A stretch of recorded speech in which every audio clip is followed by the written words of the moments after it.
m'entendez, tout est parfait. Voilà, alors, je suis ravie, de vous accueillir pour celles qui sont, déjà là et puis celles qui vont certainement arriver ou qui m'écouteront en replay sur un sujet, qui est celui du leadership sensible et qui me tient particulièrement à cœur parce que c'est aussi un peu de mon histoire. J'aimerais en fait, pouvoir vous, en tout cas lever un voile sur une contradiction qui, peut être apparente entre être un manager sensible et pouvoir être aussi un leader impactant sans, fonctionner comme une brute.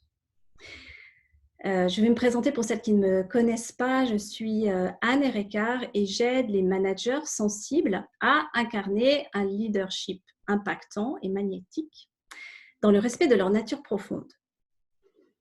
Alors rapidement, j'ai un parcours, j'ai déjà un premier parcours, en entreprise où justement j'ai expérimenté le fait d'avoir à conduire des personnes, à conduire des projets, sans avoir forcément, le titre de manager.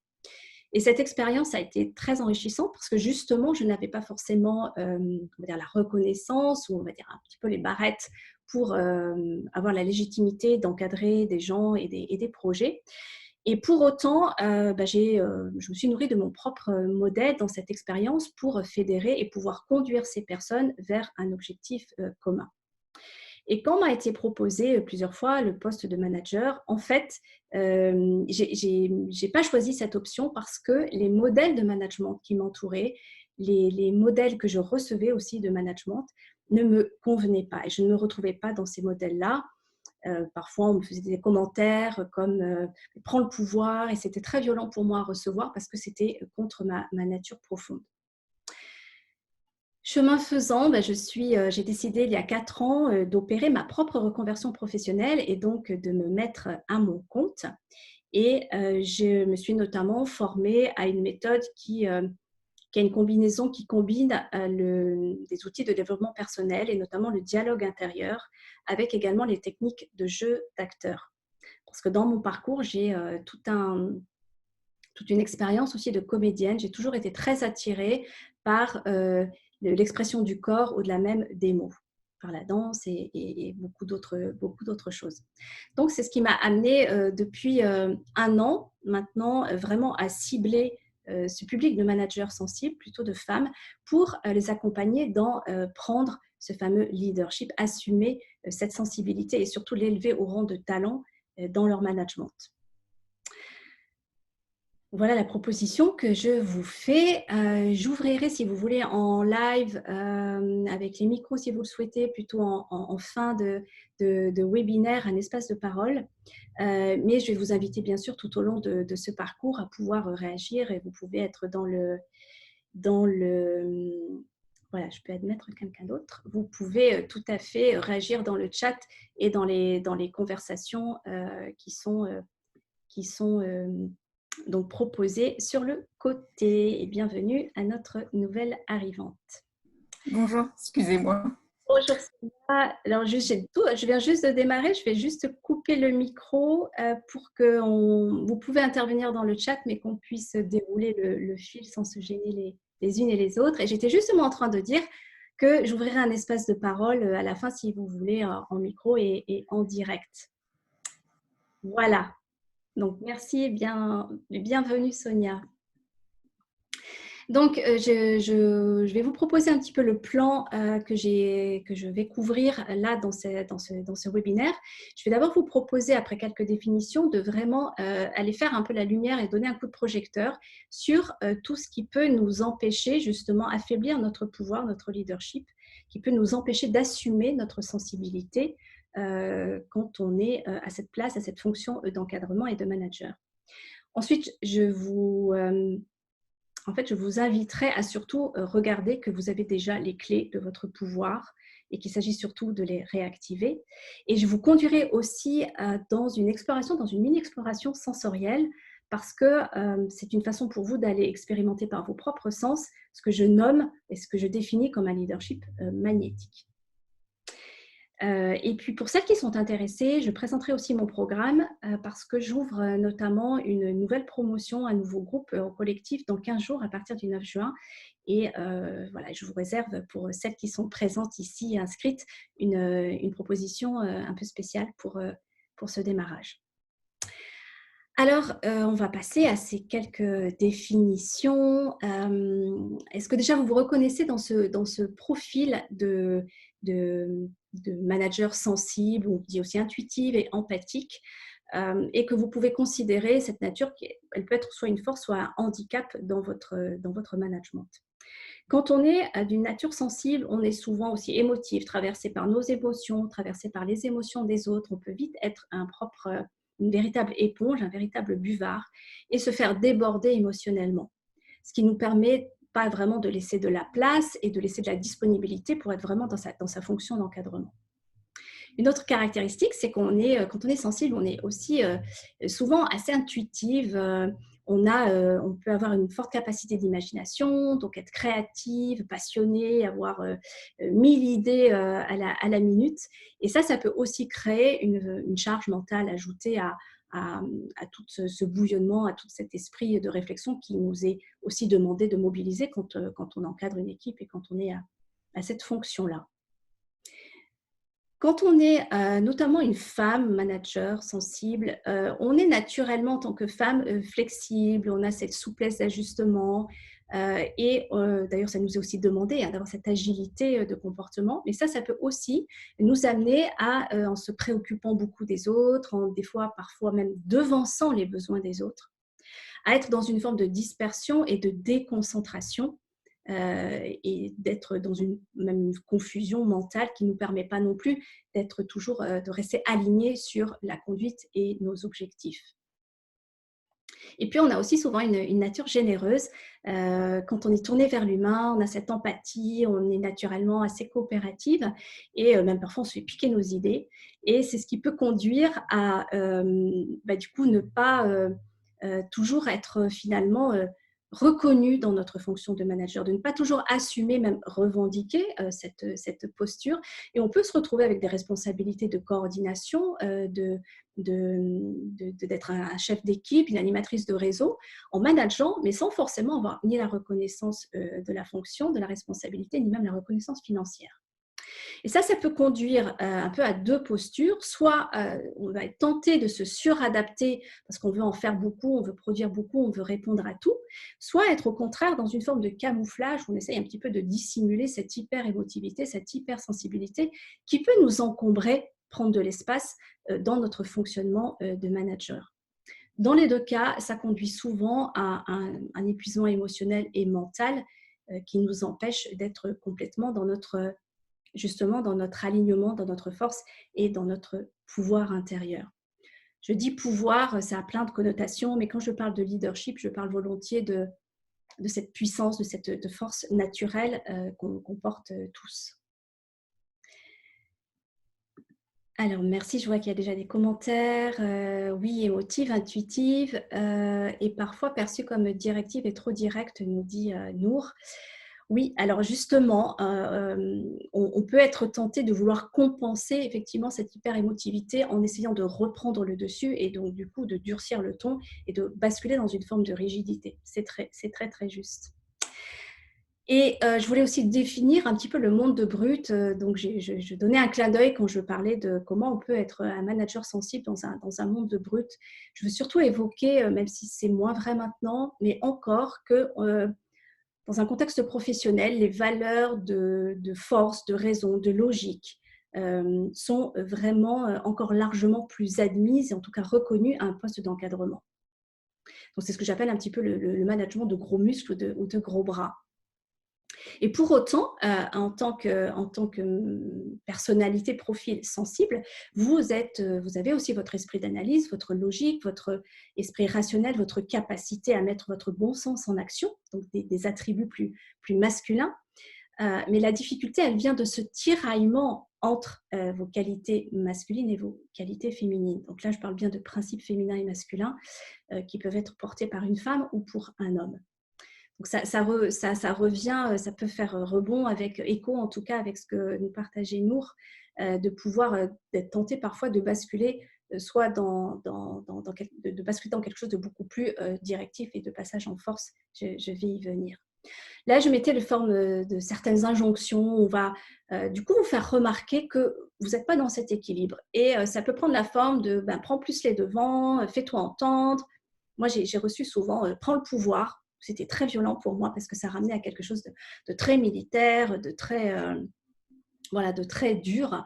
Et je sentais bien que derrière ces formulations, il y avait quelque chose qui ne fonctionnait pas, qui n'était pas assumé chez moi, qui était un peu en retrait. Mais cette façon, cette indication qu'on me donnait ne me convenait pas non plus parce qu'elle était contre nature. Et donc, si vous n'équilibrez pas votre jeu, vous pouvez y laisser votre propre équilibre, j'entends personnel, et bien sûr votre équilibre professionnel, dans ce sens où vous allez abandonner votre pouvoir aux autres. Parce que si vous cherchez à étouffer cette hypersensibilité, cette hyperémotivité, vous êtes finalement en retrait, par protection, et du coup, vous manquez de confiance en votre management. Ou bien vous allez basculer, vous allez vous forcer justement, vous allez essayer de durcir le ton, vous allez essayer de compenser cette nature un peu trop délicate et sensible, et vous allez vous contraindre, vous allez être donc contre nature et chercher à passer en force. Voilà, donc ces deux comportements-là, de toute façon, vont vous conduire soit à un sentiment d'imposture ou d'illégitimité dans votre fonction. Donc ça, c'est plus votre indicateur intérieur, et ça peut grignoter doucement votre estime de vous-même.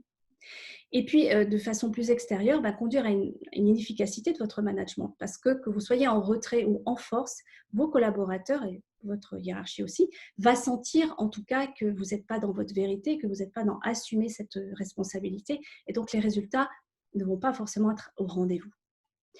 Et le fait que vous viviez ce conflit intérieur entre votre nature plus féminine, sensible, mais aussi votre capacité à prendre du poids, à vouloir conduire les choses avec beaucoup plus de direction, de la directivité, ce conflit intérieur, il va souvent se retraduire à l'extérieur, et vous allez aussi certainement avoir en écho des conflits avec votre équipe, ou bien même avec votre direction.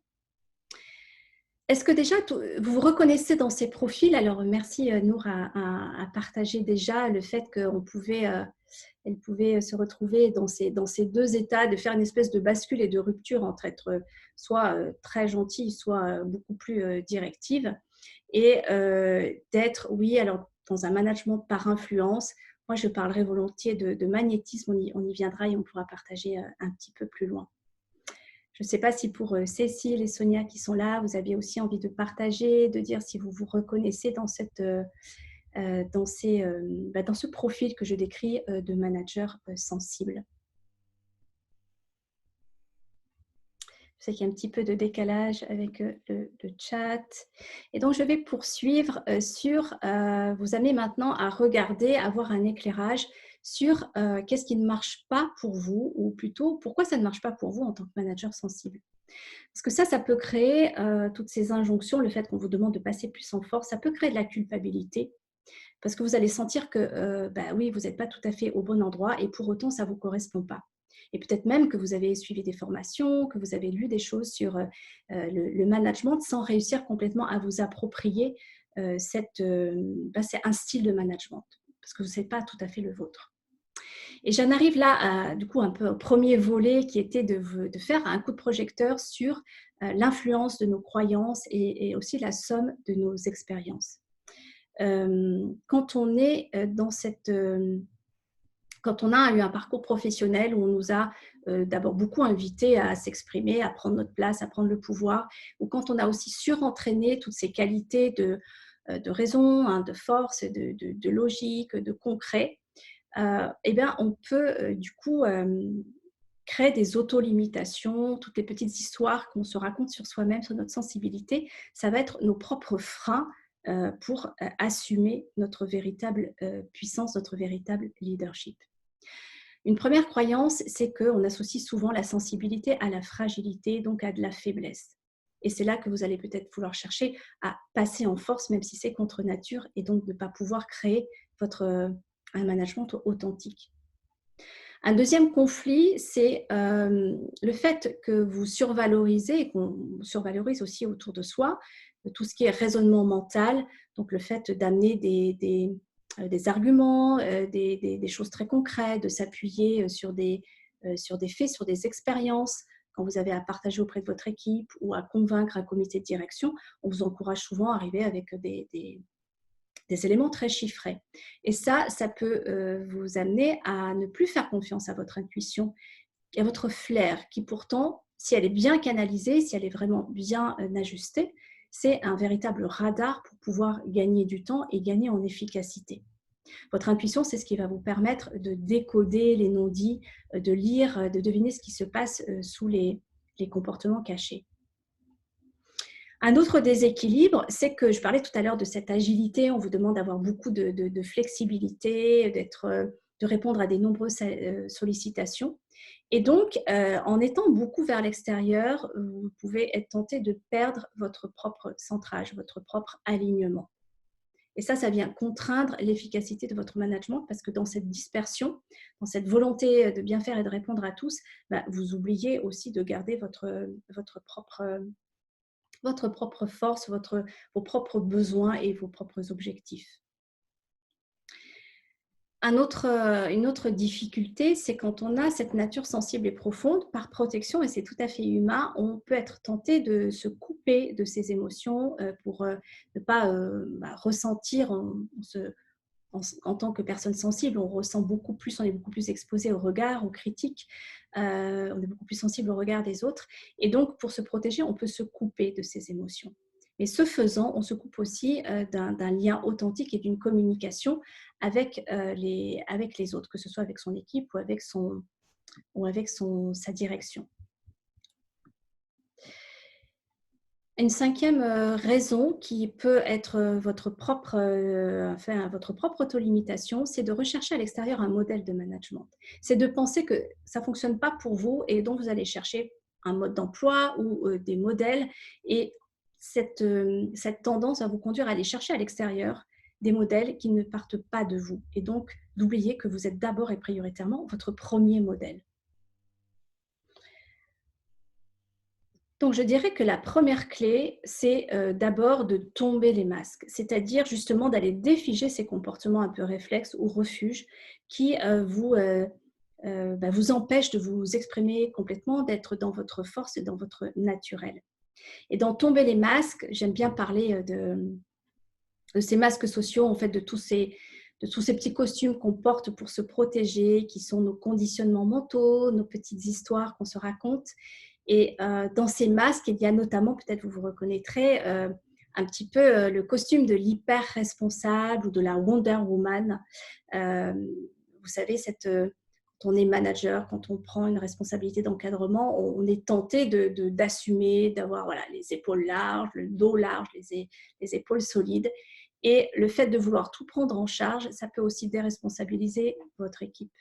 Si vous avez une difficulté avec un collaborateur, vous allez peut-être choisir, plutôt que de le prendre entre quatre yeux et de vous dire ça ne va pas être très confortable, vous allez peut-être choisir de faire les choses à sa place.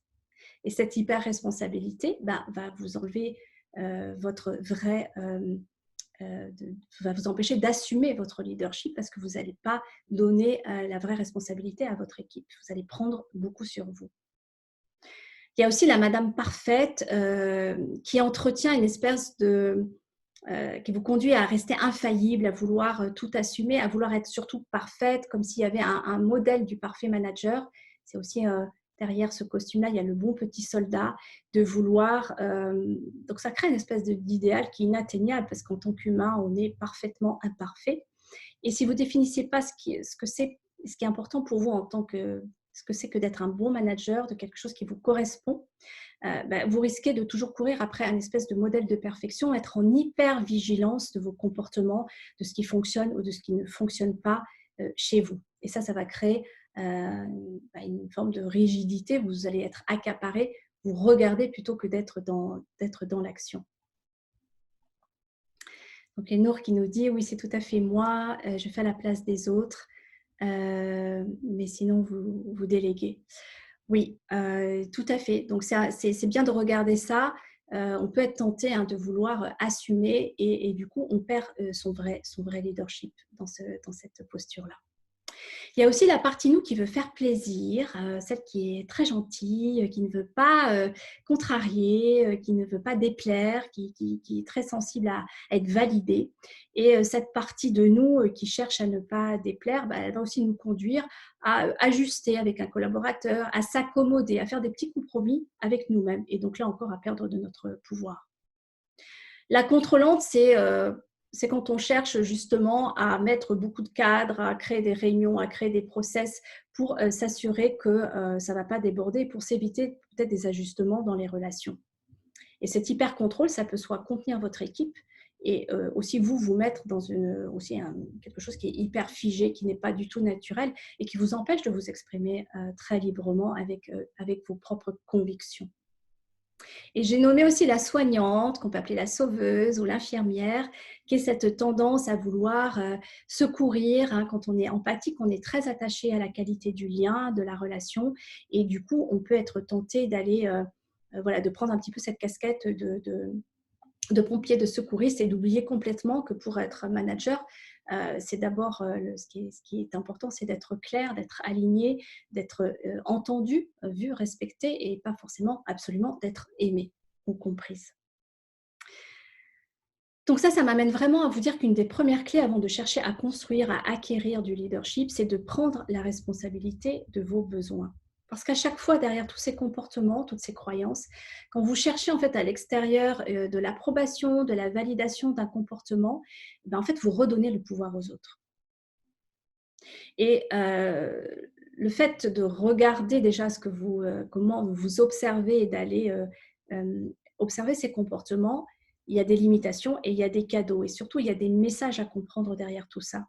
Parce que comme tout être humain, vous avez des besoins d'harmonie, de respect, de partage, d'équilibre, de réciprocité.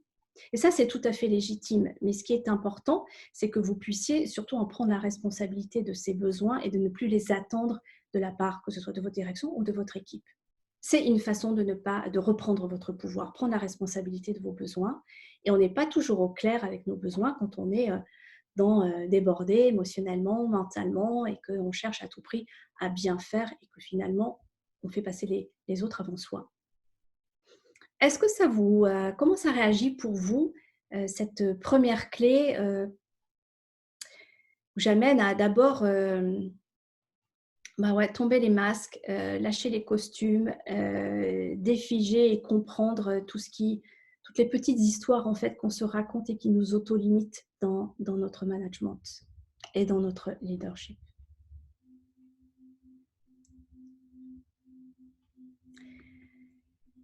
Je vais vous amener doucement vers cette deuxième clé et cette deuxième étape qui est de retrouver les clés de votre pouvoir. En fait, de refaire alliance avec votre intelligence émotionnelle et aussi avec ce que je nomme votre intelligence du corps.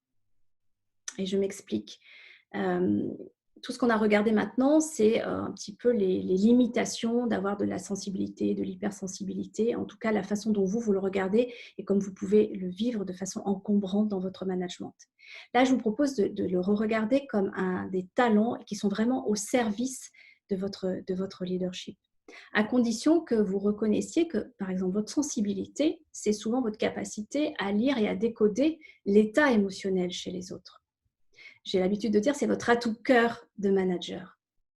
Et par cette faculté à rentrer vraiment à comprendre les émotions et puis les besoins qui se cachent derrière, c'est ce qui va vous permettre de communiquer en profondeur et surtout de créer du lien avec votre équipe, de créer l'alliance avant même de chercher à conduire, à convaincre, à embarquer, à emmener. C'est d'abord de créer cette connexion de vérité. Votre intuition, quand vous êtes dans ce profil aussi d'intuitive, j'ai l'habitude de l'appeler, c'est votre voix du cœur ou du corps. On parle du troisième œil, de la vision, mais c'est cette capacité à savoir vite, un peu de façon fulgurante, immédiate, Et quand elle est bien canalisée, c'est aussi un outil qui est vraiment, qui va vous donner de la rapidité, qui va vous donner de la pertinence, qui va vous donner du discernement.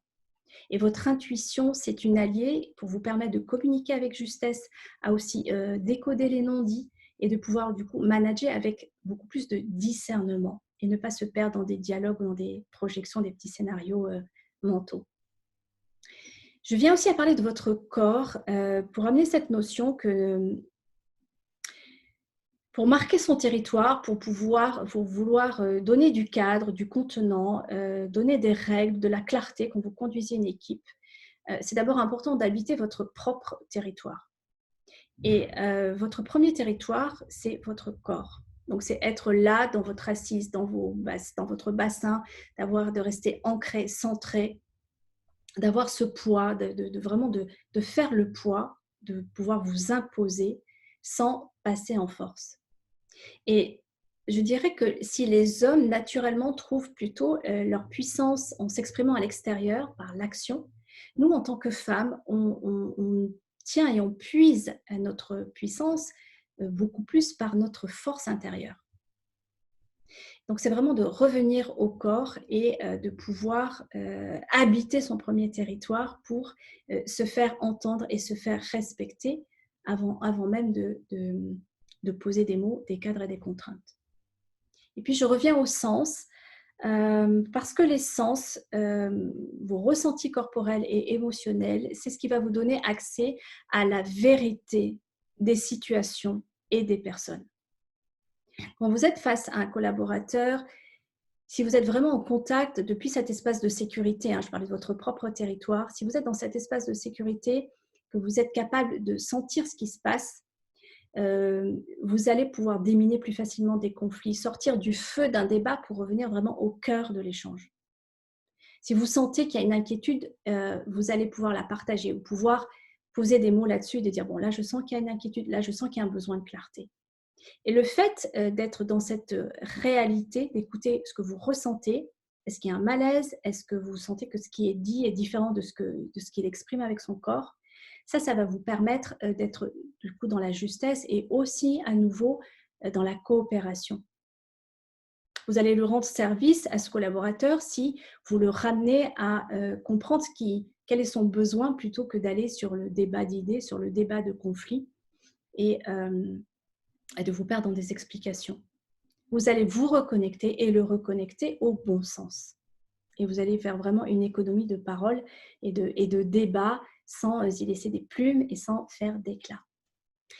Et toutes ces qualités, votre sensibilité, votre intuition, votre présence, votre ancrage, tous vos ressentis corporels, émotionnels, si vous vous remettez vraiment à l'écoute fine de ces indicateurs, vous allez pouvoir justement établir un leadership qui se vit et qui se voit dans le corps et pas qui se raconte et qui se pense avec la tête.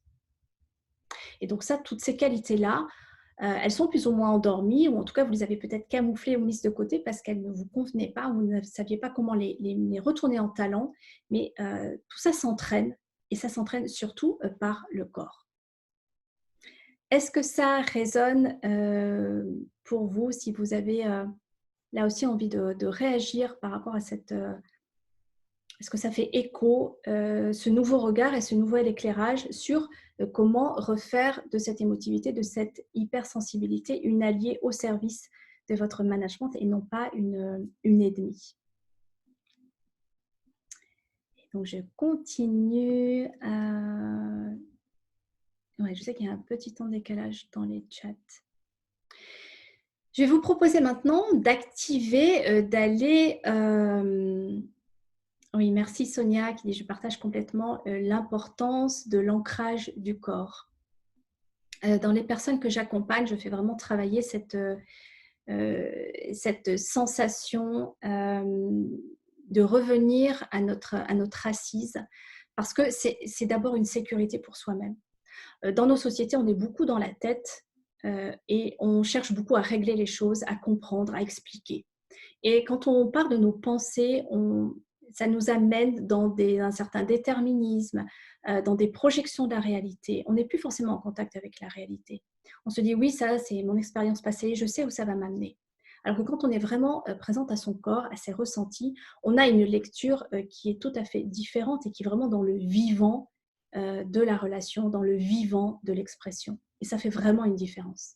Donc, merci du partage, Sonia. On ne parle pas forcément assez de cet ancrage et de cette qui va nous donner à nous de la sécurité et de la présence. Donc là, je voulais vous proposer d'arriver dans ce troisième volet qui était de vous faire expérimenter votre puissance magnétique, ce que j'appelle un leadership magnétique, ou peut-être d'influence, comme l'évoquait un petit peu plus haut Nour, qui pour moi, en tout cas, j'adore faire rentrer en jeu les figures animales et les archétypes animaliers dans mon accompagnement, parce que chaque figure animale, en fait, est une facette de notre personnalité. Et c'est des facettes qui sont plus ou moins endormies, ignorées, inexplorées ou sous-entraînées. Et le fait de revenir de s'appuyer sur des figures animales, déjà, ça court-circuite le mental, ça nous fait revenir vraiment dans le corps et surtout à cette force que j'appelle naturelle et instinctive. Les personnes que j'accompagne quand on travaille avec des archétypes animaliers et qu'ensuite je leur propose de porter leur discours, il y a un dialogue qui est beaucoup plus fluide, qui est beaucoup plus simple.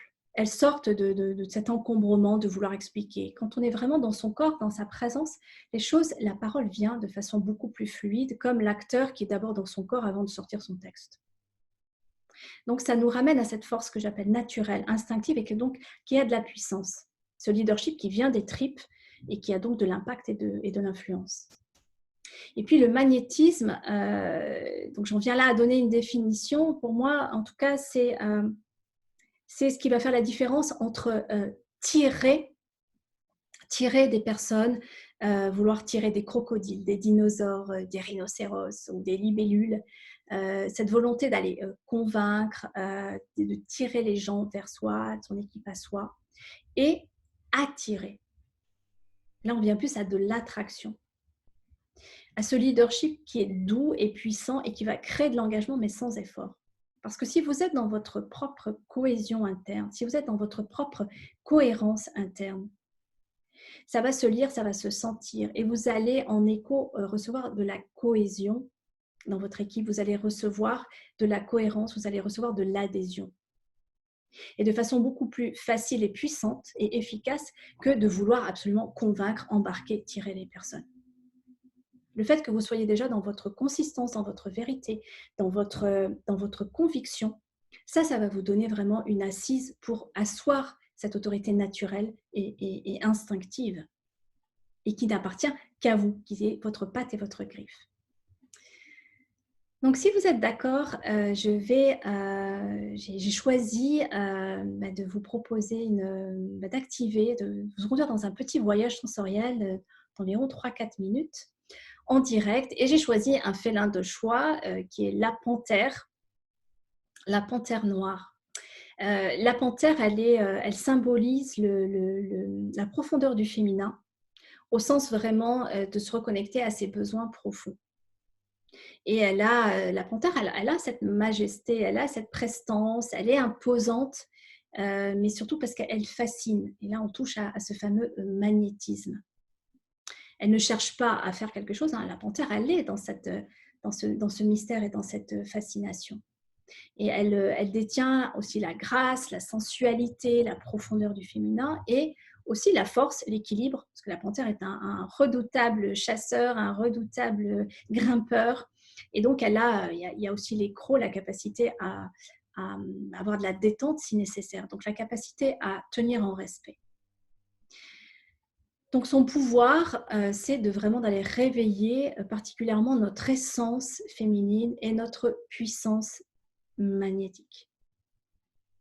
Et donc, plutôt que des mots, je vais vous inviter, si vous êtes d'accord, à expérimenter en live une proposition d'un voyage sensoriel pour que vous puissiez vous-même vous reconnecter et replonger dans vos propres ressentis corporels, émotionnels.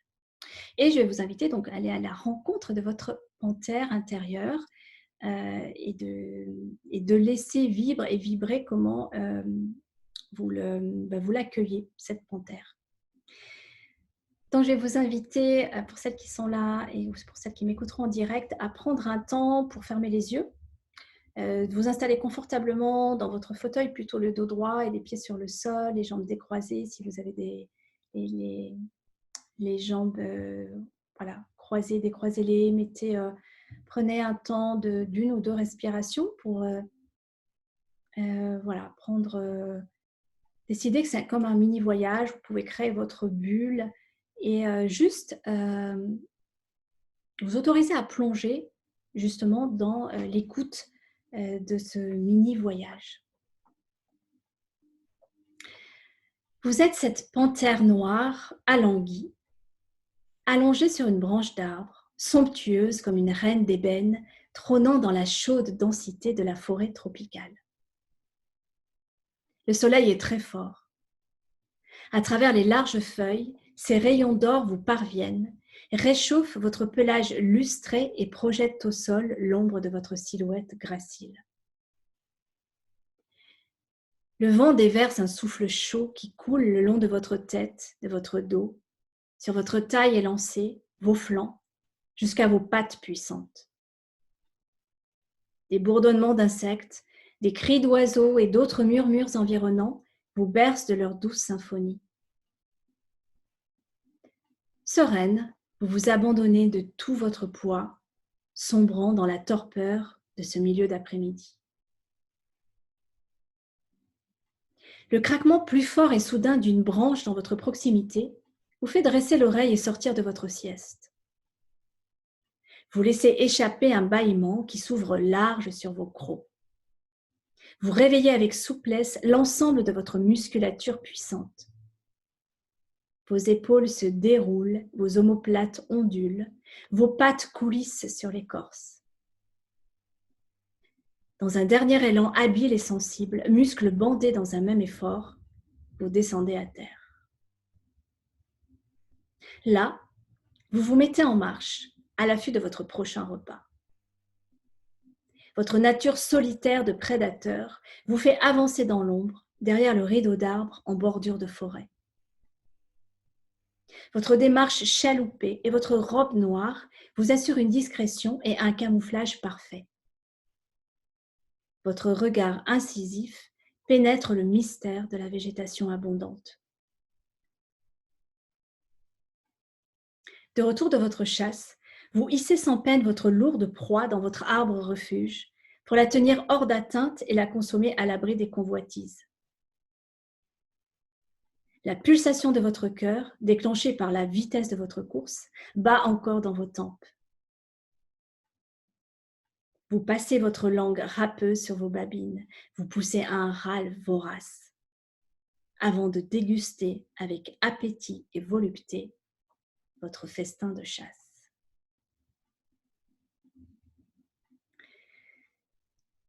Voilà, et je vais vous inviter, prenez encore quelques instants pour laisser circuler et écouter comment ça résonne, cette mini-exploration sensorielle, comment ça réveille vos sens, pour laisser encore ce contact avec cette puissance féline, avec cette force aussi du félin. Et puis, je vais vous inviter tranquillement à réouvrir les yeux quand vous êtes prête, à vous étirer, à reprendre, à quitter cette panthère et à reprendre quelques respirations pour me partager, si vous le souhaitez, là encore, comment vous avez vécu, reçu, expérimenté cette proposition de vous reconnecter à vos sens avec l'aide de la panthère.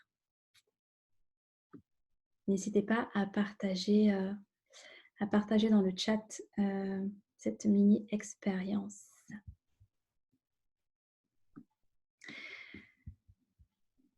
En attendant, je vais vous amener en tout cas, à faire le point et j'espère que je vous aurai surtout permis de retrouver, de vous redire que oui, c'est possible d'être un manager sensible et un leader impactant. Ouais, Sonia nous partage, je ressens la souplesse, la densité et la puissance. Super.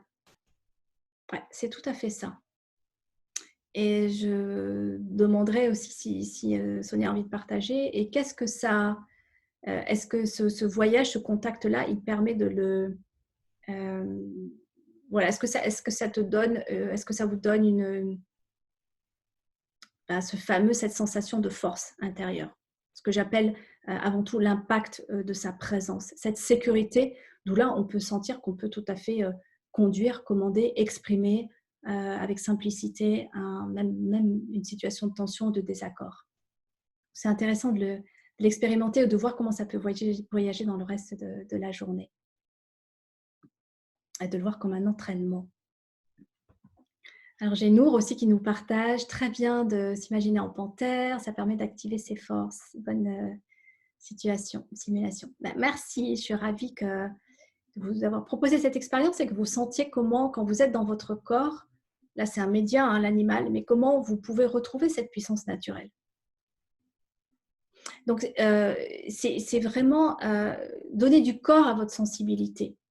Et ça, vous l'avez compris, c'est d'abord en remettant en jeu ces comportements qui peuvent être un peu en excès de masculin, et puis de remettre en jambe, de remettre en circulation, de remuscler vos qualités plus féminines. Et toujours dans ce souci d'aller équilibrer, d'aller réconcilier ces deux polarités qui peuvent être en conflit ou en déséquilibre et qui vous empêchent d'être dans votre justesse, dans votre puissance et dans votre impact de présence. Merci de vos partages. Donc, pour celles qui sont intéressées pour en savoir plus sur comment j'accompagne mes groupes autour de cette méthode de leadership encore, ce que je propose, c'est vraiment une expérience incarnée. Donc, c'est d'aller construire une posture de leader par le corps et en mettant en jeu de façon collective vos situations professionnelles propres. Ce qui va vous permettre vraiment de vivre une expérience qui est vivante, qui est concrète parce que ça part de vous. Et d'aller aussi vers une transformation réelle en douceur et en profondeur, de façon durable. Donc les 5 étapes, c'est que je propose d'abord d'aller faire de la place, hein, on en a parlé au début, à tous nos petits schémas, d'aller débusquer nos scénarios, nos masques, d'aller tomber les masques, pour aussi libérer nos émotions et comprendre ce qui se joue derrière et de reprendre la responsabilité de nos besoins. Donc ça, c'est vraiment l'étape d'aller faire l'espace dans notre territoire, de se décharger et d'aller clarifier nos idées et nos émotions, d'aller les recycler pour pouvoir à nouveau s'exprimer depuis un espace qui est libre et qui est clair, et de garder aussi son sang-froid et sa clarté d'esprit, même dans des situations de tension. La deuxième étape, c'est, je vous invite et je vous entraîne vraiment à vous reconnecter au pouvoir de votre intuition et à reconnaître, à refaire confiance à la justesse de votre intuition, à cette capacité d'être très clair, de voir clair, sans passer par des cheminements et des questions. La troisième étape, on vient vraiment au territoire et à cet ancrage qu'on a partagé tout à l'heure. Pour marquer votre territoire, c'est déjà d'être capable de marquer vos limites, d'être dans votre force intérieure et de tenir vos positions, d'être capable de tenir vos positions avec du tact, avec de la confiance, avec de la sécurité, sans vous laisser déstabiliser, sans récupérer la charge de colère de quelqu'un d'autre, sans plus vous couper de vos émotions parce qu'elles vont vous renseigner de façon beaucoup plus réelle avec les situations et les personnes. Et donc sans passer en force, il y a cette idée de ne plus passer en force, mais simplement de s'imposer naturellement, de tenir ses positions. La quatrième étape, je vais vraiment travailler autour des conflits, donc rejouer ou remettre en jeu les situations de tension que vous pouvez rencontrer, que ce soit avec vos collaborateurs ou avec votre direction. Et là, c'est d'apprendre justement à déminer ces conflits. Pas tant d'aller appliquer des méthodes sur comment je vais désosser et comprendre, mais de revenir aussi à cette connexion vivante, authentique, d'être capable d'aider la personne avec qui vous êtes à se reconnecter au bon sens, j'en parlais tout à l'heure, et à faire confiance aussi à vos sens et à lâcher le débat, à lâcher le conflit, à revenir à l'essence, à l'essentiel de l'échange. Donc sans y laisser des plumes et sans là non plus taper du poing sur la table. Et vous allez créer de la confiance dans cette connexion-là parce que les gens qui arrivent avec un débordement, ils ne sont pas toujours capables de faire cette analyse. Et donc, en tant que manager, si vous êtes capable de décoder pour l'autre son besoin véritable, ce qui est le nœud du conflit, sous le conflit, vous allez aussi créer cette connexion, ce lien et cette alliance. Et donc, en dernière étape, en 5e étape, là, on va vraiment travailler l'impact et l'influence à partir de votre leadership sensible, comment le mettre en jeu, on va travailler la présence scénique, comment le travailler avec l'acteur, comment porter son discours en étant aligné sur le corps, de garder cet alignement tête, cœur, corps pour avoir toujours cette cohérence, cette cohésion et créer l'adhésion. Et donc, créer de l'influence positive, magnétique.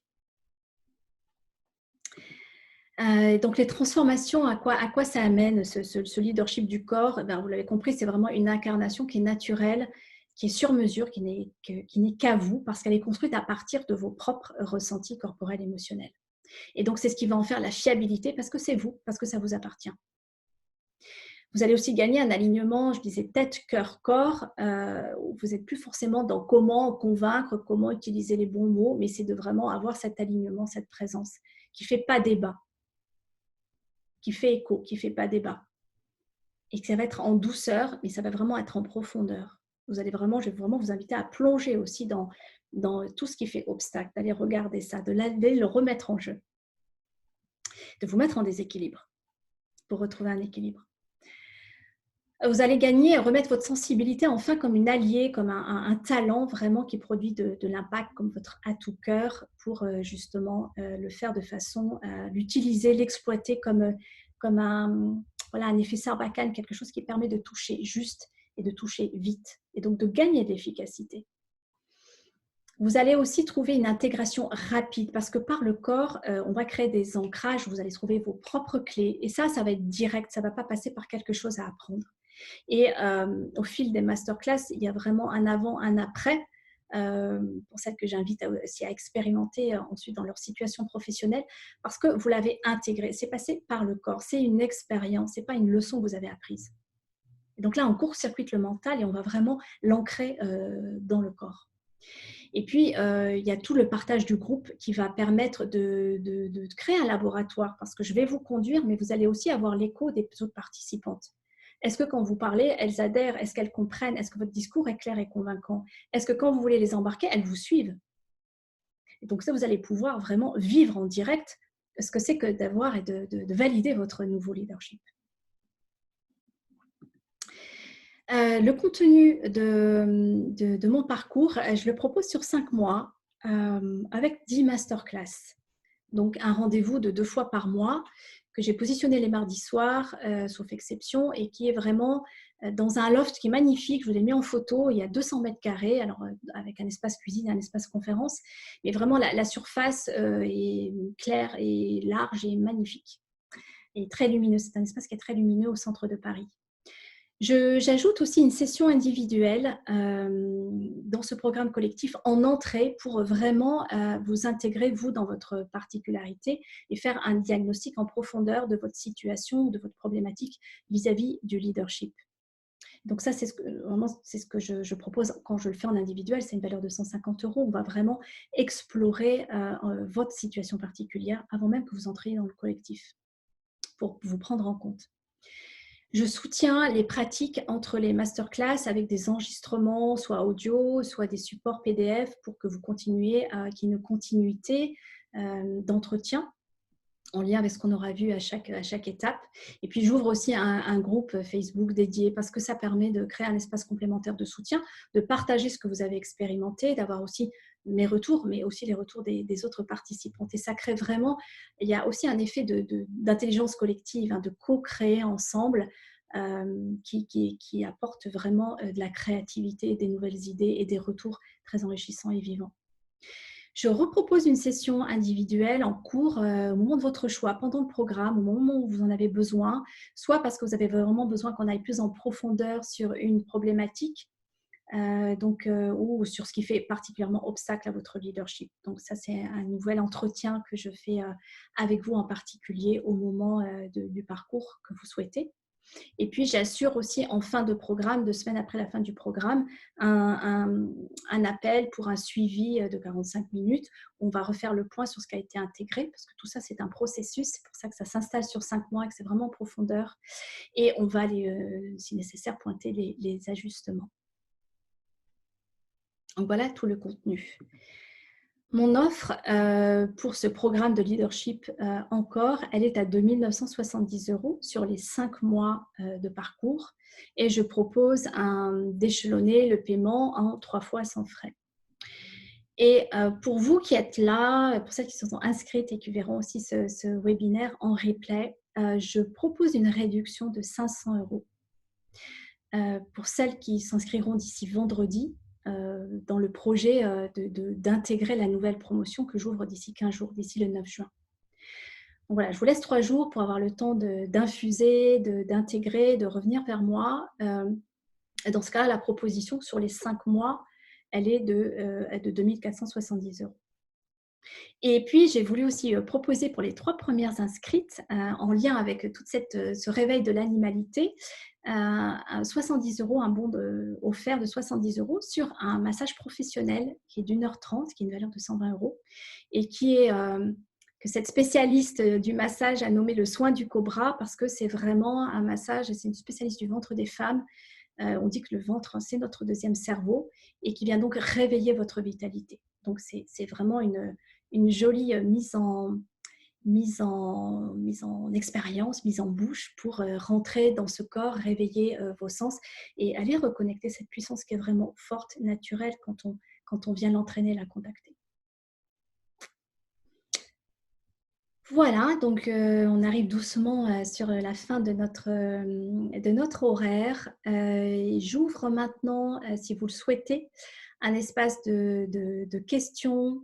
Si vous voulez même reprendre le micro, partager en live, que ce soit sur le parcours, sur les déclics que vous avez eus, sur les clés, les éclairages, et puis des questions sur moi-même ou voilà, je vous laisse encore pour celles qui peuvent rester quelques minutes, soit de partage, soit de questions. Je suis complètement ouverte et à votre disposition.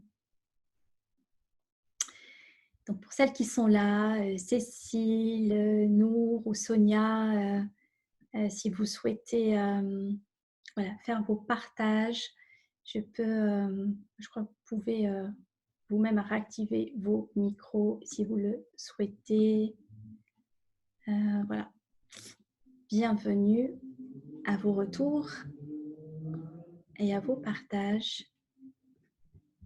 Et je vais déjà doucement aller vers la fin de l'enregistrement tout en restant avec vous.